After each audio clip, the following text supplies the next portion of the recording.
Aujourd'hui, à Riposte, qu'il soit dorénavant interdit d'acheter et de vendre des pitbulls et que les propriétaires actuels de pitbulls doivent enregistrer leur chien pour le garder.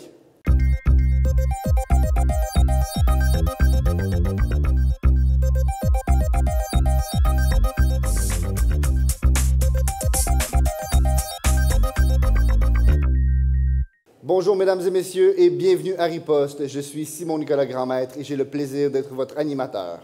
Aujourd'hui, comme deuxième demi-finale, nous avons comme débat les pitbulls. Qu'il soit dorénavant interdit d'acheter et de vendre des pitbulls et que les propriétaires actuels doivent enregistrer leur chien afin de le garder. Donc, c'est un débat qui a fait couler beaucoup d'encre au cours des dernières semaines, mois et années. On le sait bien, certaines provinces ont banni les pitbulls, certaines municipalités ont adopté des règlements en faveur de la limitation de ces chiens. Pourtant, ces mesures ont été prises il y a plusieurs années et les succès que certains peuvent qualifier de mitigés. C'est pourquoi ici, on a quand même un bon débat en perspective, même si on a certaines réglementations à certains endroits au Canada, les succès sont mitigés. Et ça amène une question fondamentale, la question de la responsabilité du chien ou du maître. Et c'est ce que, j'espère bien, nos débatteurs vont débattre aujourd'hui. Donc, sans plus tarder, je vous présente pour défendre cette motion M. Nicolas Dorion. Bonjour, Nicolas. Bonjour. Nicolas fait son bac présentement en administration publique et en sciences politiques ici à l'Université d'Ottawa. Et il me dit qu'il aime les longues marches sur la plage sans chien. Pour l'appuyer, comme membre du gouvernement, David Gakwerere. Bonjour, David. Bonjour, Simon-Nicolas. David est aussi étudiant en administration publique et en sciences politiques. Et il me dit qu'à l'instar d'une tortue aveugle, après maintenant une demi-décennie, David s'apprête à trouver son chemin. Pour s'opposer à cette motion, nous avons comme chef de l'opposition Mme Charline Gay. Bonjour, Charline. Salut, Simon-Nicolas. Charline étudie présentement en droit ici à l'Université d'Ottawa. Elle me dit qu'elle n'a pas d'animal domestique, mais si elle avait le choix, ce serait clairement un pitbull. Et, comme membre de l'opposition, nous avons la chance d'avoir Geneviève Lévesque. Bonjour, Geneviève. Bonjour. Geneviève est aussi étudiante en droit ici à l'Université d'Ottawa. Et elle me dit qu'elle dédie le débat à ces deux chiens qui, eux, ne sont pas des pitbulls. Mais elle leur dédie le débat pareil. Donc, pour juger ce débat aujourd'hui, nous avons la chance d'avoir M. Adam Olivier Brown, professeur adjoint à la Faculté des sciences biologiques et à la Faculté d'éducation de l'Université d'Ottawa. Bonjour. Bonjour. Et, fidèle à son poste, nous avons la chance d'avoir Gabriel Meunier comme juge en chef. Bonjour, Gabriel. Bonjour, Simon-Nicolas. Avant d'entreprendre le débat, je tiens à rappeler que les arguments et les propos tenus par les débatteurs ici présents ne sont pas nécessairement l'opinion et que ceci a pour but d'engager le débat. Donc, sans plus tarder, j'inviterai maintenant Monsieur le Premier ministre pour un discours de 6 minutes. La parole est à vous lorsque vous êtes prêt. Merci beaucoup, Monsieur le Président. Malheureusement, j'ai une histoire bien triste à vous raconter aujourd'hui.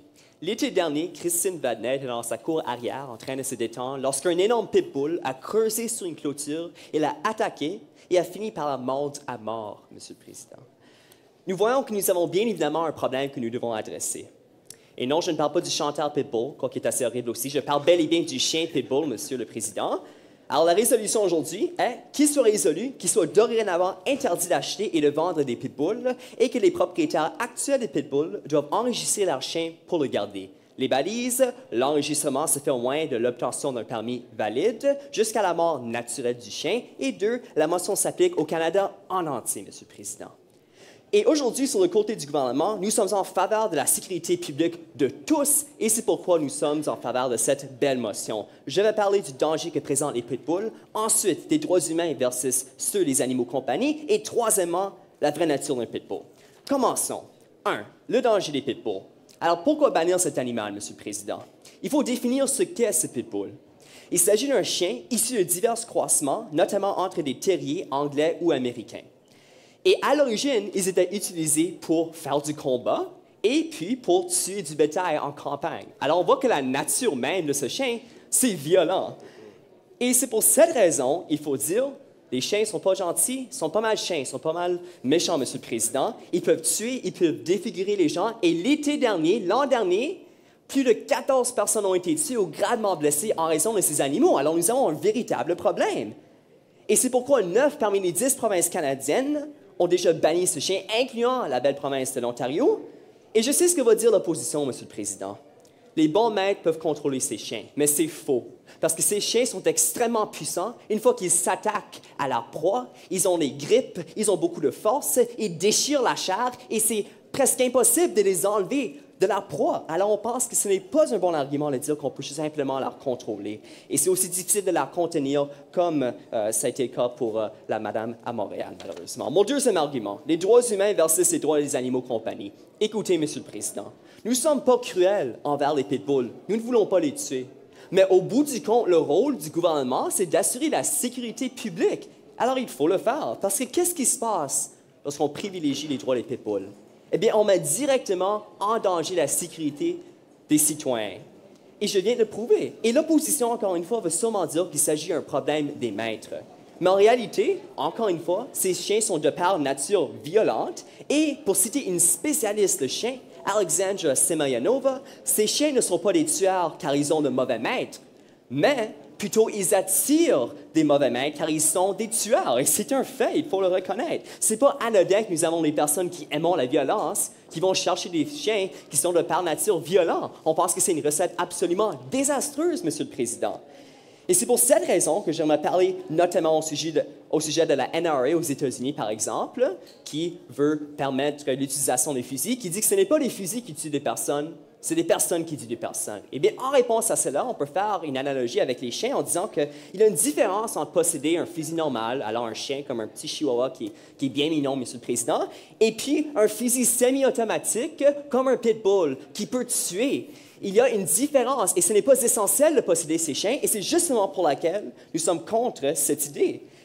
Et ce n'est pas raisonnable. Alors pourquoi, au bout du compte, est-ce qu'on doit outrepasser le droit à la sécurité des individus simplement pour que quelqu'un puisse posséder un chien? Il n'y a pas de raison valide, mais nous sommes un gouvernement qui prend des actions concrètes pour préserver la vie humaine et c'est justement ce que nous allons faire. Troisièmement, Monsieur le Président, la vraie nature d'un pitbull. L'opposition va sûrement dire que les pitbulls ont des droits, comme le droit de vivre en société humaine. Mais j'aimerais leur rappeler que comme tout animal, le pitbull est un animal sauvage. C'est nous qui l'avons domestiqué. Je ne sais pas pourquoi, mais nous l'avons domestiqué, Monsieur le Président. Et pourquoi? Est-ce que c'était pour quelque chose d'essentiel? Est-ce que c'était comme un chien qui aide les personnes aveugles? Non, Monsieur le Président. Nous l'avons domestiqué par pur loisir. Alors, nous voyons que c'était clairement une erreur, ça coûtait des vies, et maintenant, nous devons être un gouvernement qui veut réparer les torts que nous avons faits. Nous devons retourner sur les pas. Et nous devons bannir la vente et l'achat de ces animaux, Monsieur le Président. Pouvez-vous imaginer, par exemple, si moi j'aimais beaucoup les loups, alors je voulais domestiquer un loup, pouvez-vous imaginer, monsieur, ça c'est absolument absurde. Alors il faut réaliser qu'il y a des limites, que les pitbulls étaient à un temps très sauvages, et alors on n'est pas en train de outrepasser leurs droits avec les restrictions qu'on va mettre en place. Nous avons fait une erreur, il faut retourner sur nos pas ce moment, s'il vous plaît. Et juste pour conclure, Monsieur le Président, qu'est-ce que je vous ai présenté aujourd'hui? Premièrement, j'ai commencé à parler au sujet de comment les animaux sont en effet sauvages, ces pitbulls, comment ils sont de nature violente.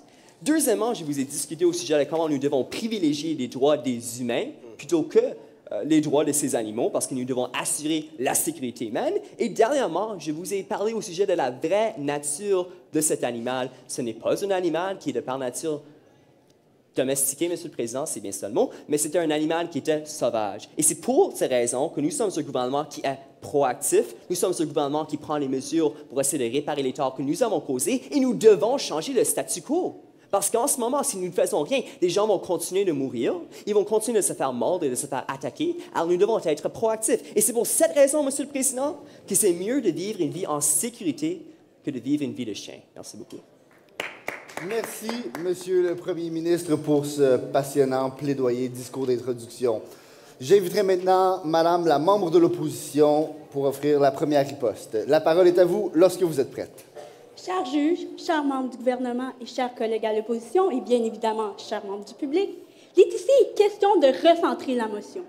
L'interdiction des pitbulls spécifiques ne s'attaque pas à la problématique globale qui est les chiens dangereux dans son ensemble.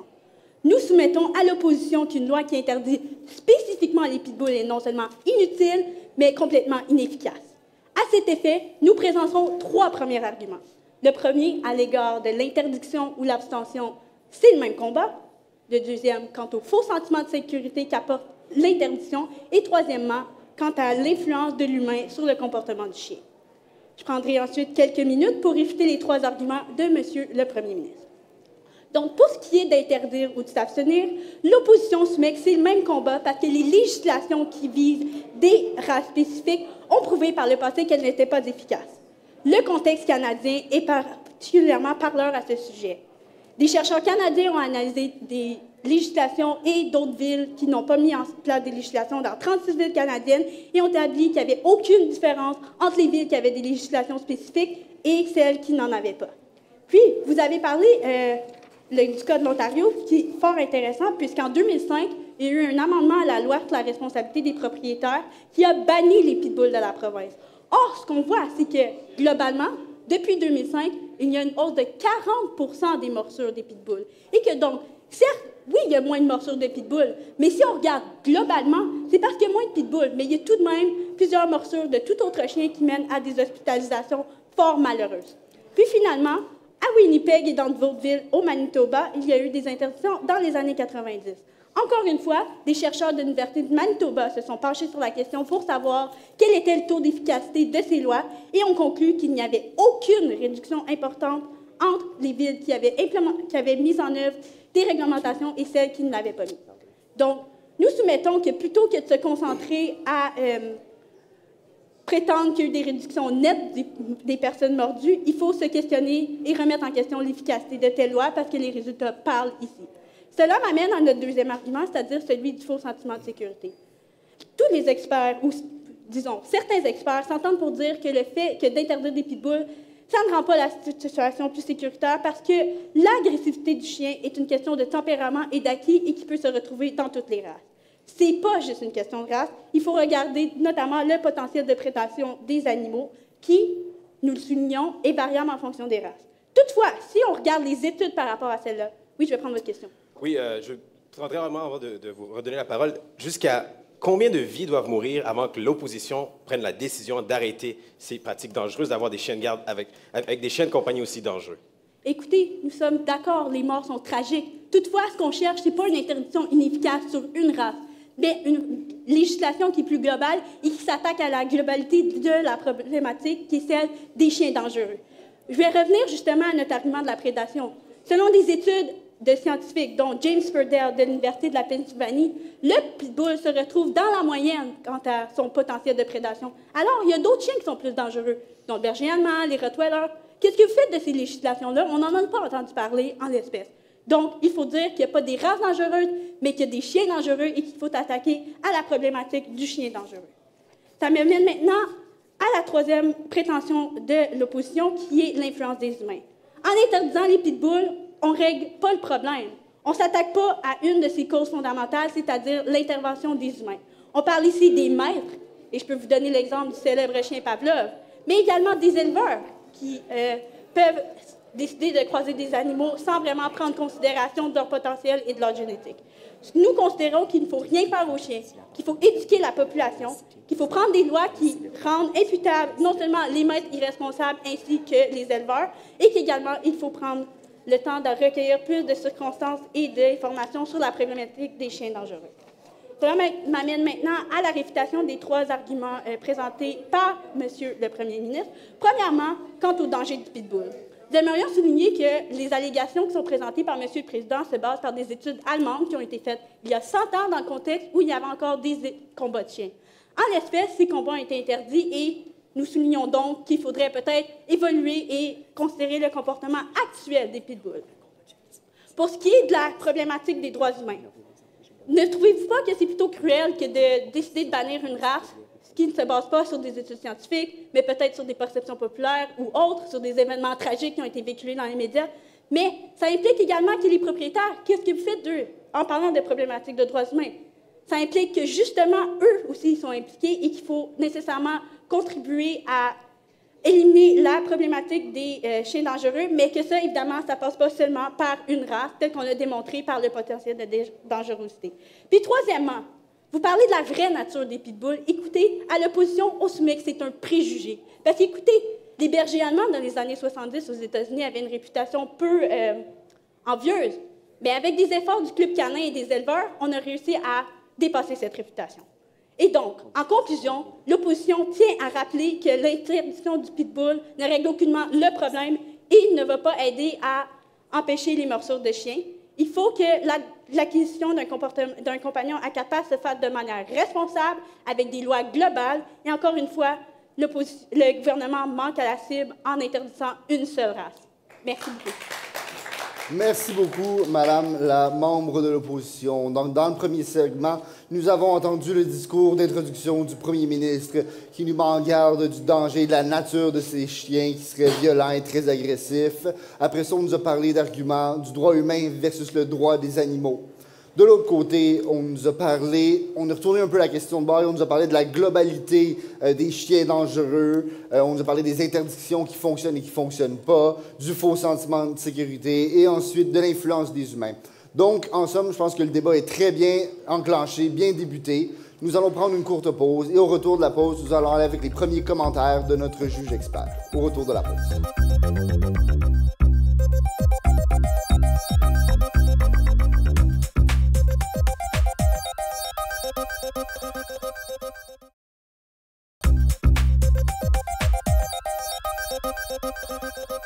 Nous sommes de retour à riposte avec la motion aujourd'hui qu'il soit dorénavant interdit d'acheter et de vendre des pitbulls et que les propriétaires actuels doivent enregistrer leurs chiens afin de les garder.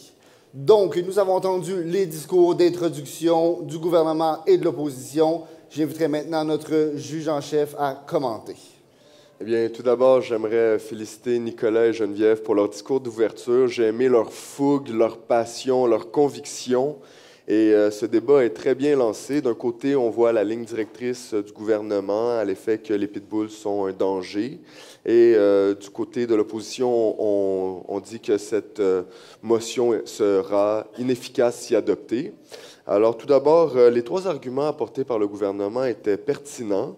Avec plusieurs éléments clés de soulever. Ceci dit, Nicolas a débuté sa conclusion alors qu'il lui restait encore 1 minute. Donc, peut-être qu'il aurait pu étoffer un peu plus ses arguments, boucler un peu plus le lien logique, parce qu'il y avait encore de la place, il y avait encore du temps. Ceci dit, c'était 3 bons arguments. Et du côté de l'opposition, très bon discours d'ouverture de Geneviève. Et 3 bons arguments, une excellente gestion de temps. Elle a eu le temps de réfuter tous les arguments. Donc, ce sera important pour David de reconstruire les arguments. Sinon, des deux côtés, on a cité des études. Du côté de l'opposition, chaque argument, chaque réfutation était soit appuyée d'une étude ou... et ça, c'est très fort. Et je souhaite que... J'ai hâte de voir la suite du débat et je suis convaincu qu'on saura apporter d'autres études, des citations et de quoi enrichir l'éloquence des discours. Oui, on sait que les citations, ça gagne toujours des points auprès de notre juge expert. À noter pour les débatteurs. Donc, nous allons continuer avec maintenant le discours du membre du gouvernement d'une durée de 6 minutes. La parole est à vous lorsque vous êtes prêt. Merci, cher juge. Merci, cher membre de l'opposition et cher invité, personne présente ici pour écouter un débat, un échange d'idées qui va dans un sens que je pense qui est le nôtre. Pourquoi? Je vais les énumérer et expliciter ça en donnant 2 arguments supplémentaires, en suivant ensuite par une réfutation des propos de la membre de l'opposition pour finir avec une reconstruction. L'histoire nous enseigne qu'une civilisation, pour garder la maîtrise de son destin, doit se donner les moyens de sa sécurité. Au gouvernement, c'est ce qu'on souhaite faire. Donc, dans mes premiers arguments, ici, je vais expliquer pourquoi c'est l'efficacité ici et ailleurs. On a parlé de plusieurs faits. Je vais vous montrer à quel point ces faits-là sont présents. Et en deuxième point, je vais vous parler des notions concrètes pour la sécurité de tous. Il a été mentionné qu'en Ontario, ici présent, il s'est complètement banni d'avoir des chiens depuis 2005. Mais une source a été mal dite, alors que plutôt on voit que ça a descendu de 32% depuis l'instauration de cette règle. Non seulement ça, je pense qu'une des raisons pour laquelle ici c'est si bon d'avoir une sécurité sans les pitbulls, c'est parce que justement, il y a 9 provinces qui ont ses propres règles bannies en partie ou complètement au Canada. Par ailleurs, la loi va faire en sorte que non seulement on va venir fortifier ça, mais bonifier ça en faisant en sorte que les personnes qui ont encore des pitbulls vont faire en sorte de les inscrire dans un registre et pour faire en sorte que ça puisse savoir où sont les éléments dangereux dans la société. Non seulement ça, si on peut, de nos jours, c'est un peu difficile, je prendrai la question dans un instant, de regarder nos voisins au sud, mais si on les regardait un moment, plusieurs études ont été mises, certaines ont été avancées, mais d'autres sont les suivantes. Lors d'un challenge, d'une défense de cette loi, le Ohio Supreme Court a dit que les personnes responsables des pitbulls voient que c'est un problème et que ces lois peuvent continuer d'aller de l'avant de telle façon. Mais surtout, la Atlanta Clinic a dit qu'une des façons de s'assurer que les victimes des morsures, que les personnes qui se font mordre ou mutiler par les pitbulls aillent mieux, c'est grâce à de telles lois et études de cette façon. Mais surtout, je pense, en revenant ici sur le modèle de Calgary va à mi-chemin. Un modèle de Calgary qui a été instauré veut faire en sorte de recentrer un peu sur les licences, recentrer un peu sur l'éducation, mais ne va pas assez de l'avant en donnant seulement des contraventions ou aux amendes après morsure. Donc, nous, on veut aller plus loin en faisant en sorte qu'en prenant les efficacités ici qui sont prouvées dans les 9 différentes provinces et aussi ailleurs aux États-Unis, qu'en bannissant le pitbull, on s'assure de faire en sorte qu'il n'y ait pas de problème. Oui. Qu'est-ce que vous faites de la problématique de la clandestinité dans certains États américains, notamment en Ontario, depuis l'interdiction des pitbulls, quant à l'acquisition et au non-enregistrement des pitbulls? Oui, mais justement, d'où la raison, merci pour la question, de la deuxième balise qui veut justement que l'enregistrement soit obligatoire, qui vient directement contrer cet échappatoire et faire en sorte que ça nous donne des mesures et ça nous outille pour prendre part lorsque les personnes contreviennent à cette loi. Deuxièmement, rapidement, pour mon deuxième argument, les notions concrètes pour la sécurité de tous. En choisissant cette approche, on va voir la diminution de la population diminuer, certes, mais surtout la sécurité de tous. La sécurité publique, la liberté de tout le monde d'aller se promener et ne pas voir un pitbull et de changer de rue, mais plutôt voir et avoir espoir de pouvoir vivre dans la société sans aucun problème. En plus de ça, je suis triste de croire qu'à ma question de quel est plus important, la vie de quelqu'un ou l'envie de quelqu'un, les personnes ont choisi l'envie. Pour moi, une vie canadienne de perdue est une vie canadienne de perdue de trop. Alors, avec cette approche, sur les pitbulls en particulier, on recentre et on s'assure que plus de vies ne sont perdues inutilement et qu'on fait en sorte que ça ne devient pas un problème. Mais revenons aussi sur les différentes questions de l'opposition, qui ont été, en 3 points, amenées très fortement. Donc, tout d'abord, l'interdiction de telles choses ne va pas assez loin. Bien, nous, on fait ça en 2 temps. On interdit l'achat et la vente, qui enlèvent le problème, mais on permet à ceux qui ont déjà des pitbulls de licencier pour qu'on voit où sont ces éléments dangereux et finalement pour s'assurer qu'une loi soit uniforme partout au Canada, dans les territoires et diminuer cela. Donc, je ne pense pas que ce n'est rien. Nous, on choisit de faire quelque chose et on le fait de façon équilibrée. Deuxièmement, c'est un faux sentiment de sécurité. Je pense qu'avec une loi qui a des dents, mais qui a des dents qui est bonne, ça va faire en sorte que les Canadiens et Canadiennes vont avoir la sécurité de pouvoir marcher dans les rues, d'avoir plusieurs autres chiens, on ne les empêche pas, mais de pouvoir s'épanouir pleinement sans jamais craindre un pitbull affamé venant les mutiler ou les atrophier. Finalement, je vais prendre la question, malheureusement, je ne prendrai pas la question, mais je vais juste revenir sur les 3 points de mon cher collègue en disant que nous, ce qu'on veut ici, c'est mettre la ligne directrice sur la sécurité publique. La sécurité des 37 millions de personnes qui nous ont élus, qui veulent faire en sorte qu'ils puissent naviguer dans la société canadienne sans problème. Et si l'envie de certaines personnes met en danger ce droit inhérent, alors il nous faut agir. Donc, comme mon collègue a dit, il est important que le danger soit éliminé et de faire en sorte que la sécurité de tous soit mise à l'avant et la sécurité de l'individu avant celle des pitbulls et que les vraies natures des pitbulls sont des machines à tuer malheureusement, qu'on a génétiquement modifiées, essayé de faire des différentes choses, mais malheureusement, le résultat est quand même là de faire en sorte qu'il y a des problèmes. Donc, finalement, je pense que nous avons gagné ce débat en faisant en sorte que nous avons amené la sécurité de tous et de un et chacun avant celle d'animal de compagnie, la nécessité avant l'envie de certaines personnes. Merci, M. le Président. Merci beaucoup, Monsieur le membre de l'opposition. J'inviterai donc maintenant Madame la chef de l'opposition à riposter nouveaux arguments amenés. dans un discours de 9 minutes. La parole est à vous lorsque vous êtes prête. Cher juge, gouvernement, l'opposition, ici, on trouve que le gouvernement est un peu aveuglé. On utilise le cas de Mme Vadnais à mauvais escient, mais où sont les vraies données? À l'opposition, on les a, on vous les a déjà apportées, je vais continuer de le faire. On a parlé d'avoir une vie perdue et qu'on ne veut pas en avoir d'autres. Eh bien, pourquoi ne pas nous attaquer plutôt aux chiens dangereux, comme les Rottweilers, les bergers allemands, qui ont causé plus de morts jusqu'à maintenant que les pitbulls? Je vais passer à mes deux arguments. Mon premier, quand mesure de sécurité publique rime avec biais médiatique. Mon deuxième argument, valeur canadienne jusqu'au bout des pattes. Je vais maintenant ensuite réfuter les arguments de l'opposition pour reconstruire ceux de ma collègue et conclure. Quand mesure de sécurité publique rime avec biais médiatique, pour qu'une mesure de sécurité publique soit fondée, pour qu'elle produise des effets, elle doit satisfaire deux conditions. La menace doit être ciblée et bien démontrée. Et deuxièmement, on doit avoir des motifs raisonnables de penser que la mesure proposée va atténuer la dite menace. La deuxième critère a déjà été prouvé par ma collègue, qui n'a pas été réfuté par l'autre côté. Je vais passer maintenant au premier critère. En l'espèce, le gouvernement propose d'interdire les pitbulls, soit une menace difficilement ciblée et aucunement démontrée scientifiquement ni dans les faits, s'agissant plutôt d'une menace construite par les médias et les préjugés de la population. En effet, fait surprenant, la race qu'on souhaite interdire n'est pas celle en tête des listes de blessures, ni même des morts répertoriées au Canada. Pourquoi? Parce que le gouvernement, par cette motion, cède à la peur populaire alimentée par le sensationnalisme des médias plutôt que de discuter avec les experts et les vétérinaires. Au cours des 50 dernières années au Canada, des 60 personnes décédées par morsure animale ont été causées en majorité par des huskies, des rottweilers et des bergers allemands. 2 cas autres que celui de Mme Vadnais ont été attribués à des pitbulls. Ah oui, on a peur des pitbulls. C'est donc pour dire que cette motion, le gouvernement ne répond pas à son devoir d'établir des normes de mesures de sécurité basées sur des menaces réelles et prouvées, et c'est pour le ramener dans le droit chemin de la rationalité que nous nous y opposons. Deuxièmement, des valeurs canadiennes jusqu'au bout des pattes. En tant que représentant de la population canadienne, il est de notre devoir d'agir selon nos valeurs et d'être le reflet du Canada et de ses décisions.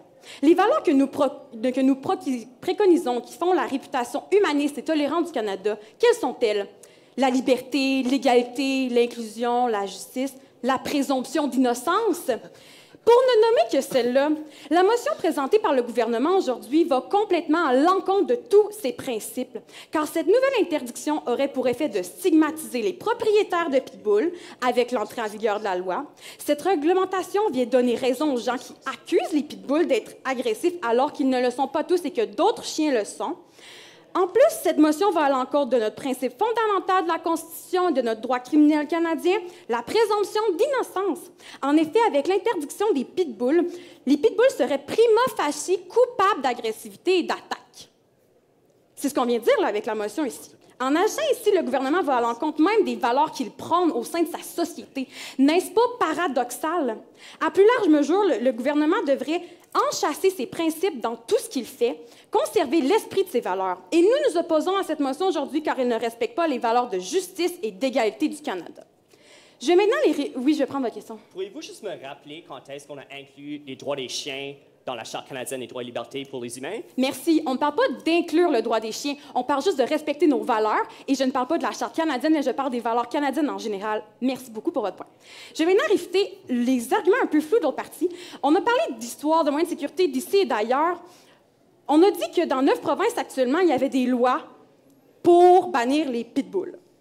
Bien, je veux juste préciser pour le gouvernement que c'est un pouvoir municipal et qu'en ce moment, il y a certaines municipalités et non certaines provinces qui ont ces types de lois.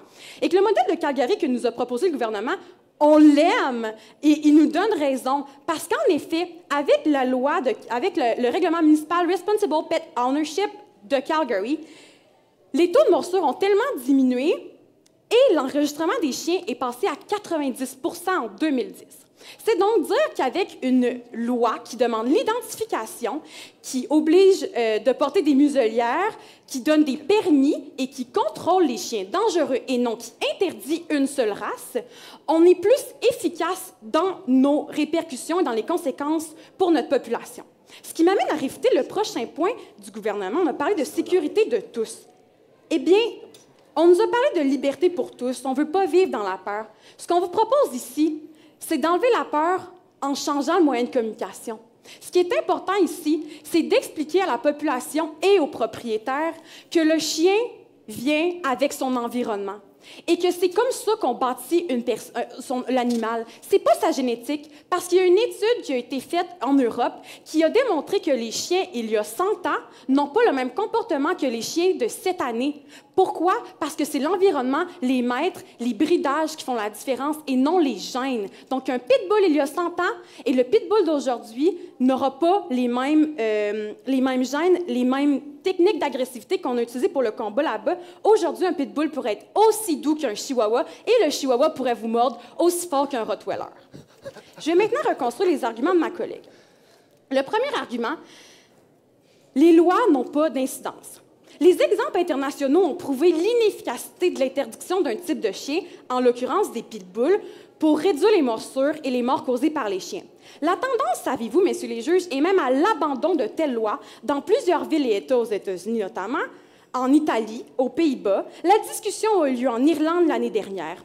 Si la méthode est inefficace et n'a aucun succès, pourquoi le Canada devrait l'emprunter? Pourquoi faire un pas en arrière alors qu'on pourrait être des précurseurs en éduquant la population sur la domestication des chiens, en adoptant des mesures, des permis et en éduquant nos maîtres à éduquer leurs chiens de la bonne manière? C'est ici que l'opposition se place, contrairement au gouvernement. Par la suite, on a parlé d'un faux sentiment de sécurité. Les études de Ellis et Hall en 2009 et de Patronek et Hall en 2013 ont démontré que la taille du chien a également un effet sur les blessures qu'il peut infliger. Les chiens de 20 kg et plus sont démontrés avoir une force plus grande que les autres, et c'est normal, c'est proportionnel à la taille. Ainsi, si on bannit les pitbulls en raison de leurs caractéristiques physiques, il faudrait également interdire tous les chiens de plus de 20 kg, c'est-à-dire les Saint-Bernard, les bergers allemands, les Golden Retriever, les caniches royales, mais ça n'a aucun sens de juste bannir les pitbulls. D'ailleurs, une étude de l'Université de Guelph menée par le zoologiste Brady Barr a démontré que la puissance de la mâchoire du Rottweiler et du berger allemand était supérieure à celle du pitbull, notamment celle du Rottweiler étant de 325 livres de pression, alors que celle du pitbull de 235 livres par pression. Enfin, je vais reconstruire la troisième argument de ma collègue, l'influence des humains. Même si on interdit les pitbulls, là, les propriétaires qu'on targue de vouloir d'avoir des animaux agressifs, à ceux qu'on attribue d'avoir un pitbull parce que c'est un chien agressif, bien, ils vont opter pour une autre race ou même ils vont avoir des pitbulls sur le marché noir. Au final, l'effet est le même et le résultat de la politique est nul. L'humain a un grand rôle à jouer dans le comportement animal et c'est pas en interdisant l'animal que la cause de la racine du problème sera réglée. Il faut plutôt éduquer et contrôler. C'est ce qui m'amène à ma conclusion.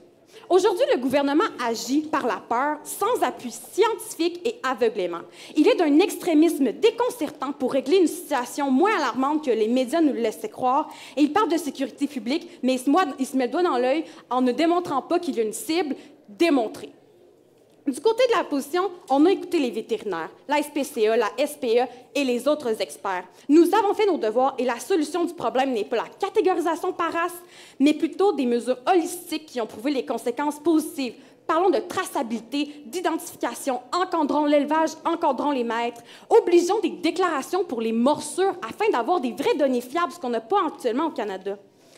Mais n'interdisons pas une seule race. Car comme disait Albert Einstein, la folie, c'est de faire toujours la même chose et de s'attendre à un résultat différent. Eh bien, le gouvernement aujourd'hui est un peu fou, je vous avouerai. Merci. Merci beaucoup, Madame la chef de l'opposition, pour ce passionnant plaidoyer. J'inviterai maintenant Monsieur le Premier ministre pour un discours de conclusion d'une durée de 3 minutes. La parole est à vous lorsque vous êtes prêt. Merci beaucoup, Monsieur le Président. Nous avons un côté de l'opposition qui est assez mélangé, on pense. Il nous présente un genre de contre-plan, d'une part en disant qu'on va pas assez loin, qu'il faut bannir tous les chiens, Mais là, la chef de l'opposition vient de terminer en disant qu'il faut simplement éduquer les gens, il faut donner plus de contrôle aux maîtres. Alors, on voit une contradiction, on voit qu'ils ne vont pas au gré de ce débat-ci. J'aimerais adresser les points de la chef de l'opposition. Premièrement, elle a dit qu'apparemment, les Rottweilers avaient causé plus de morts, qu'on n'a donné aucune statistique, alors clairement, elle n'a pas écouté à notre discours. Mais deuxièmement, je dirais qu'elle ne présente pas toute la vue dans les données, parce que comme nous l'avons présenté à Calgary, par exemple, ou en Ontario, oui, il y a eu une chute significative des animaux, des pitbulls et des attaques qu'ils faisaient. Et non seulement ça, la majorité des animaux dangereux étaient les pitbulls. Et ça, c'est une citation des recherches qui ont été faites par la ville de Calgary. Alors, on peut parler de détails et de statistiques à tous les jours, mais au bout du compte, on ne peut pas éviter le problème, que les pitbulls tuent, les pitbulls sont violents et que nous devons prendre des mesures pour adresser cela. Deuxièmement, j'ai bien ri lorsque ma collègue a dit que même si les droits des chiens ne sont pas dans la Charte canadienne, c'est tout de même les valeurs de toute la population, les droits des chiens. Et j'aimerais rappeler aux côtés de l'opposition que juste parce que deux d'entre eux pensent qu'il faut imposer les valeurs chiennes à tout le monde, que nous, on ne va pas accepter ces valeurs chiennes, Monsieur le Président. Mais maintenant, j'aimerais rentrer dans les grands thèmes que nous avons vus aujourd'hui. Alors, premièrement, nous avons un côté de l'opposition qui est en train de dire qu'il faut plutôt valoriser l'envie plutôt que la vie. Et nous sommes un côté du gouvernement qui est responsable, qui a démontré que les chiens sont violents, que ça ne dérange pas s'il y a 100 ans, apparemment, ils étaient plus violents qu'en ce moment. On veut le démontrer qu'ils demeurent violents et qu'ils attirent des maîtres qui sont eux aussi très violents et que ceci peut causer des morts, tout comme la madame à Montréal il y a un an.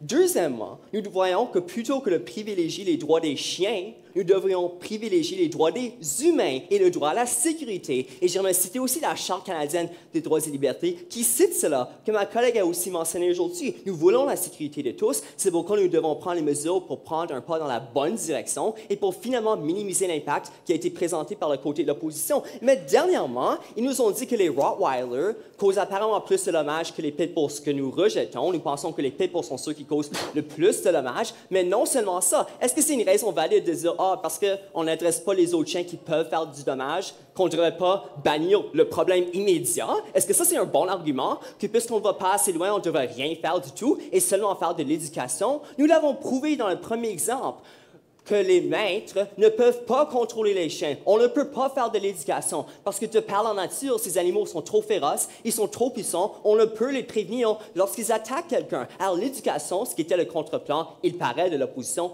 ne fonctionne pas. Monsieur le Président, nous sommes un gouvernement qui prend les pas dans la bonne direction. Nous reconnaissons, nous avons présenté des statistiques que les chiens sont dangereux, et c'est pour ça que j'aimerais terminer en citant Bully Bill Wolf. Merci. Malheureusement, je ne peux pas vous accorder votre citation car le temps est fini. Vous le direz au juge plus tard. Mais, donc, ultimement, je pense qu'on voit ici la preuve que c'est un débat enflammé qui ne laisse personne indifférent. Est-ce que c'est le chien ou est-ce que c'est le maître le problème? Tel a été une grande partie de l'enjeu démontré aujourd'hui. Et est-ce que c'est un type de chien ou est-ce que c'est plusieurs autres types de chiens? Pour nous aider à naviguer à travers tous les arguments que nous avons entendus, nous allons aller après la pause avec notre juge expert pour nous décortiquer ces arguments-là. Au retour de la pause.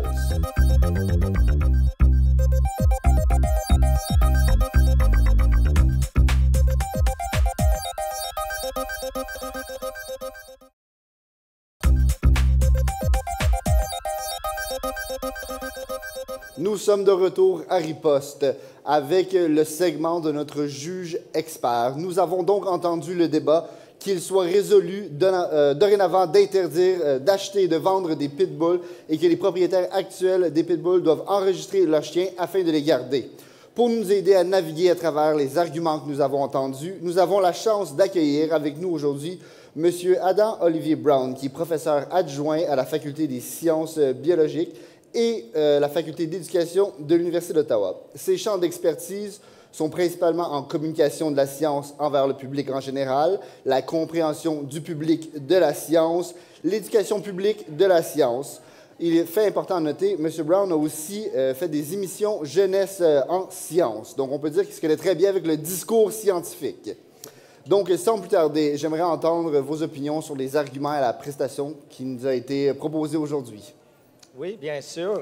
D'abord, j'aimerais remercier les participants. Je pense qu'on a tous apprécié la qualité puis disons, l'intensité à certains moments. C'est clair que c'est un sujet qui peut faire monter les émotions et malgré cela, il y a toujours une place pour des arguments avec une base dans la réalité, c'est-à-dire au niveau des évidences, des statistiques, etc.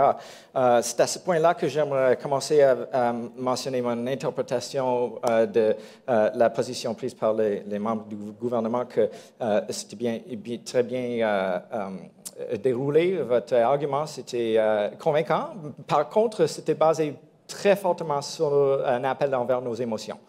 Il y a des bonnes raisons pour ceci, parce qu'on parle des dangers, on parle des menaces, on parle peut-être des morts et des morsures de nos enfants, puis il y a des bonnes raisons à ne pas vouloir cela dans notre société. Alors, cette question de faire appel à notre liberté, puis la démocratie, puis notre sécurité, c'est tout à fait pertinent. J'aurais pensé quand même qu'il y aurait eu de la place pour plus de bases d'évidence au niveau des statistiques ou l'origine de cette histoire autour de pourquoi en fait les pitbulls sont des chiens agressifs, parce qu'on peut dire quand même que ça c'est un fait. Si c'est un chien qui est dangereux à la société, c'est peut-être un débat qu'on peut en avoir, parce que c'est la raison pour laquelle on est ici. Mais vous avez quand même illustré que l'origine de ce chien, c'est par sélection artificielle, où on a sélectionné des traits qui étaient axés sur son agression. Et cela pour des bonnes raisons, parce que c'était des chiens de bataille. Ça étant dit et ça crée un certain moment de confusion quand on a fait une comparaison et un contraste entre sa nature domestique puis sa nature sauvage, qui sont à la fois opposés les uns des autres. Ça ne peut pas être les deux, parce qu'en fait, ce ne sont pas des animaux sauvages, ce sont des animaux domestiques produits par la sélection artificielle suite à l'activité des humains. Je pense que c'est un point très, très important que vous aurez pu appuyer même beaucoup plus, parce qu'en fait, on a créé ces chiens pour être agressifs. C'est la base de l'existence de ces chiens. C'est le processus de sélection naturelle qui nous permet de chercher des traits, des caractéristiques qui sont intrinsèques à ces animaux, tels qu'il y a d'autres animaux qui sont plus gentils, qui sont plus, qui vont aller chercher des affaires pour nous, qui vont nous aider dans des activités. Eux autres ont été sélectionnés pour l'agression. Alors, comme point de départ, je pense que c'est fort, mais vous aurez pu même appuyer plus fortement, parce qu'en fait, je pense que le contre-argument qui a été bien appuyé par l'autre équipe de l'opposition, c'est que la génétique, ce n'est pas le seul déterminant d'une caractéristique d'un animal. En fait, il y a clairement une interaction entre la base de la génétique qui donne une capacité à devenir quelque chose et le processus qui fait en sorte qu'il devient ce qu'il va devenir, qui est plus en fonction de l'environnement dans lequel il a été élevé. Et je pense que ce sont des points que vous avez soulevés à plusieurs reprises. Puis un de vos arguments les plus forts, je pense, à l'encontre de l'idée que toutes les pitbulls sont à la fois qui sont dangereux agressivement, et puis il n'y a aucun autre moyen d'être si vous êtes un pitbull, parce que clairement, il y a la possibilité qu'il y a un cheminement vers l'agressivité ou un cheminement à l'encontre de l'agressivité qui sera en fonction de l'histoire de vie de cet animal, qui est plutôt basé sur son environnement puis les caractéristiques de son maître. Alors, avec ceci, je trouve que c'est plutôt au niveau de l'opposition une bonne utilisation des statistiques pour démontrer que ce n'est pas toujours un chien qui est dangereux, malgré le fait que sa génétique favorise l'agression. Je dois poser quand même quelques bémols autour de cela, parce qu'on a appuyé plusieurs stats. Et comme scientifique, je sais que les stats peuvent être utiles, mais ils peuvent être aussi manipulés pour nos besoins. Ce n'est pas pour dire que vous avez fait cela, mais en forme d'appui pour votre argumentation, j'aurais aimé mieux voir des explications de la causalité derrière ces statistiques. C'est-à-dire, plutôt que de juste dire, comme par exemple, il y a eu plus de morsures d'un autre type de chien, qui peut être un stat réel et vrai. Il y a des paramètres importants autour de cela qui nous aideraient à comprendre le contexte, par exemple, dans quel bilan de temps. Si on parle des chiens qui sont des chiens de compagnie de plus longtemps dans notre société que des pitbulls, ça serait normal à ce qu'il y ait plus de morsures accumulées dans un plus grand laps de temps. Si ce n'est pas le cas, ça aurait été un bon appui de votre argumentation pour démontrer en fait que ce n'est pas nécessairement un type de chien qui est plus dangereux parce que dans le même laps de temps, il peut en avoir autant de danger avec un autre. Comme ça a été présenté, on n'a pas été capable de résoudre ce dilemme mental associé avec cela. Alors, une bonne utilisation des statistiques, mais ça aurait été beaucoup plus fort si on aurait pu faire un lien avec les évidences de causalité qui nous aideraient à expliquer les forces derrière ces stats. Finalement, avec votre argumentation auquel vous avez appuyé le rôle de l'environnement dans la vie du chien pour déterminer ses caractéristiques de sa personnalité, ses habitudes et comportements, je pense que vous avez bien expliqué le rôle potentiel de l'éducation, enregistrement, contrôle et des genres de paramètres qui seront importants dans l'application de l'environnement plutôt que de juste dire que, point final, la génétique est problématique, puis il n'y a aucune autre chose qu'on peut en faire. Excusez, alors je trouve que ça a été un point fort de votre contribution.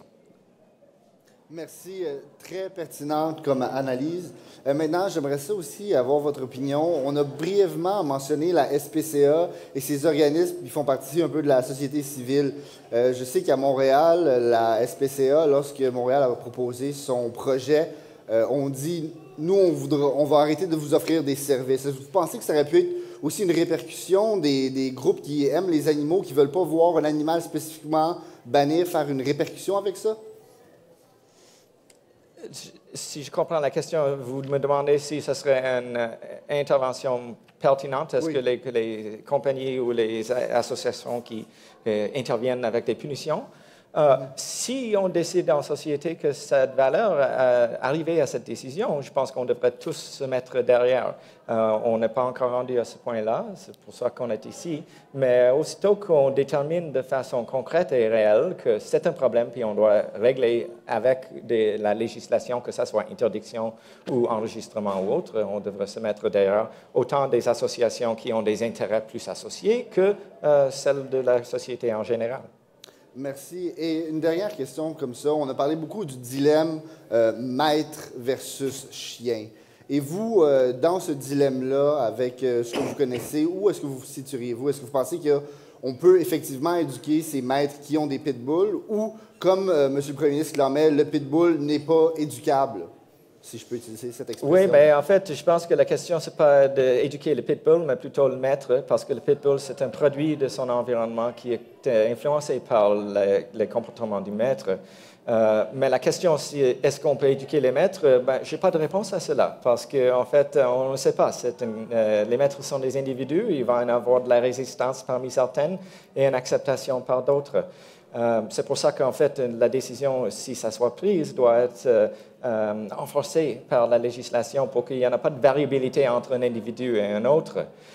Si vous me demandez personnellement si je trouve que c'est un fait accompli qu'un pitbull devient agressif, je dirais que non, en fait, parce que malgré le fait qu'il y a une génétique qui donne une tendance à devenir agressif, il faut qu'il y ait une histoire de vie qui favorise le développement de ce comportement. Et comme on a déjà dit en argumentation à l'encontre, un pitbull peut devenir aussi gentil qu'un autre chien et un autre chien peut devenir aussi agressif qu'un pitbull. Ça ne veut pas dire que toutes les races ou les variétés plutôt des chiens ont également la même tendance à devenir agressifs selon les mêmes conditions, mais ce n'est pas nécessairement ça la question. C'est est-ce que les pitbulls sont agressifs comme tels? La réponse, je pense qu'on pourrait facilement dire selon nos compréhensions de la génétique et les influences de l'environnement, ce n'est pas un fait accompli, mais c'est une forte probabilité. Bien, merci beaucoup pour toutes vos intentions et nous avoir navigué à travers les arguments que nous avons entendus. Donc, nous allons prendre une courte pause publicitaire et au retour, c'est le moment du verdict.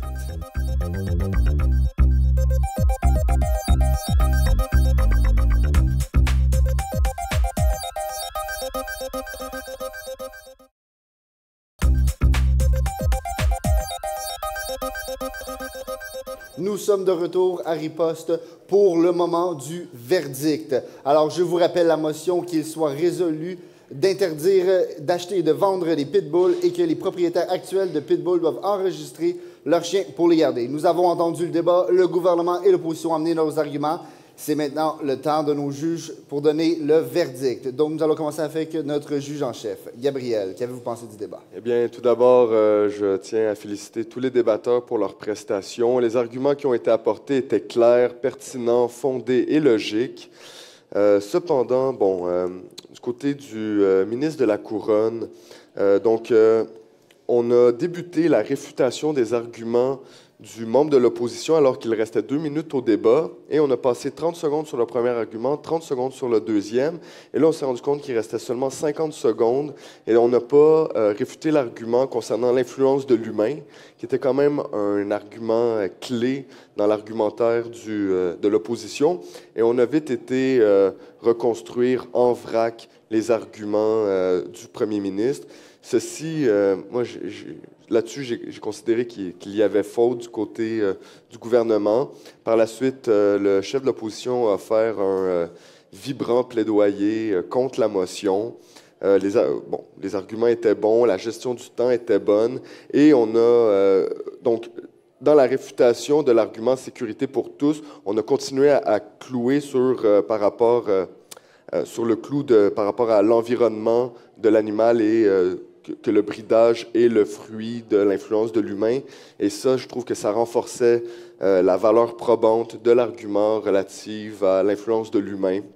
Sinon, par rapport aux cristallisations de part et d'autre, autant la ligne directrice du côté du gouvernement était que le pitbull est un animal violent qui constitue un danger, et du côté de l'opposition que la mesure allait être inefficace.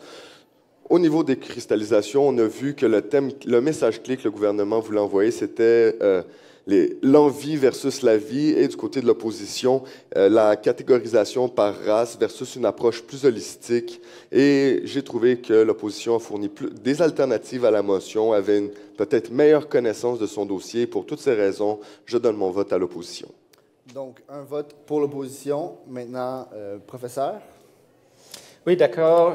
J'aimerais souligner encore qu'en fait, j'ai trouvé que c'était un bon débat. C'était très intéressant. Puis vous avez présenté de bons arguments qui étaient, bien entendu, clairs, fondés, pertinents et logiques, malgré le fait que j'ai trouvé qu'il y avait un certain niveau de confusion entre certains des arguments sur les deux côtés.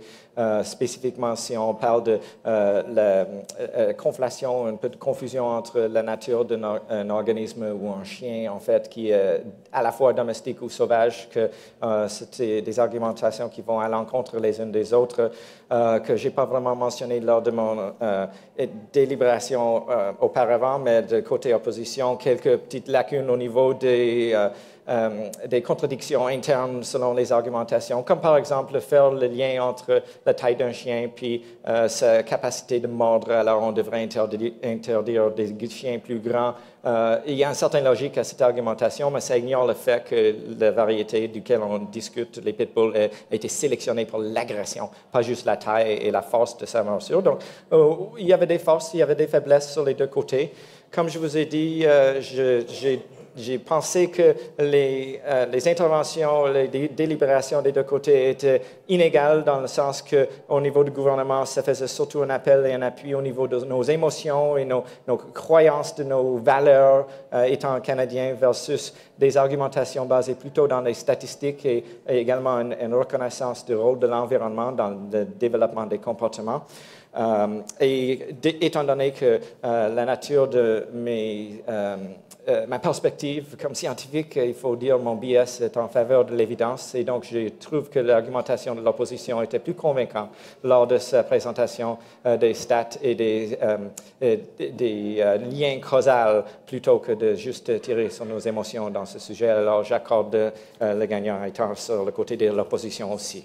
Et le vote du public est aussi tombé en faveur de l'opposition de manière très, très, très serrée. Alors, on peut dire vraiment que c'est un débat qui ne laisse personne indifférent. On a eu des bons arguments amenés des deux côtés. Et d'abord et avant tout, il faut célébrer nos débatteurs et leur performance. Donc, l'opposition emporte cette manche et donc accède à la finale de Riposte. Donc, félicitations. Et d'abord et avant tout, j'aimerais remercier la Société de débat français de l'Université d'Ottawa qui forme tous ces merveilleux débatteurs. C'est très essentiel. Ensuite, j'aimerais remercier le service de vie communautaire de l'Université d'Ottawa ainsi que l'ambassade de France au Canada et Air France qui remettent les prix aux gagnants lors de la finale, bien évidemment. Et finalement, j'aimerais remercier la télévision Rogers ainsi que tous les techniciens qui rendent ceci possible. Je vous remercie d'avoir écouté Riposte et on se revoit lors du prochain débat, la finale. À bientôt.